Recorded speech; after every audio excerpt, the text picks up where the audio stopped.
আনুন। সরকার গঠনের 1 মাসের মধ্যে সিবিআই যে হার্ড ডিস্ক গাজিয়াবাদ থেকে উদ্ধার করেছে, ওখান থেকে ওএমআর বের করে যোগ্যদের তালিকা করে আমরা সুপ্রিম কোর্টে গিয়ে ফেলে দিয়ে বলবো, হুজুর এরা যোগ্য, এদের চাকরি আপনি ফিরিয়ে দিন। আমরা কমিটেড, এর বাইরে কোনো কথা হবে না। আর আপনি বলেছেন নেতাজি ইন্ডোরে বিজেপি কথা রাখে না, মুক্ত ত্রিপুরা। আপনি জানেন না সিপিএম এর ভুলের জন্য 10,000 সামথিং চাকরি গেছিল।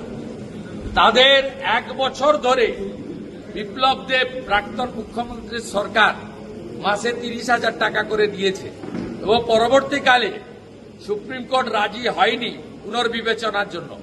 তাদেরকে অন্য পরীক্ষায় বসার সুযোগ দিয়ে অধিকাংশকে অ্যাকোমোডেট করার কাজ ত্রিপুরার বিজেপি সরকার করেছে।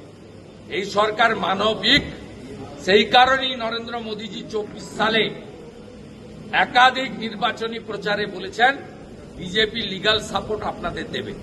এখনো আমি মনে করি যারা যোগ্য, যাদের হাতে ওএমআর এর নাম্বার আছে, তারা যদি ইন্ডিভিজুয়াল রিট করে সুপ্রিম কোর্ট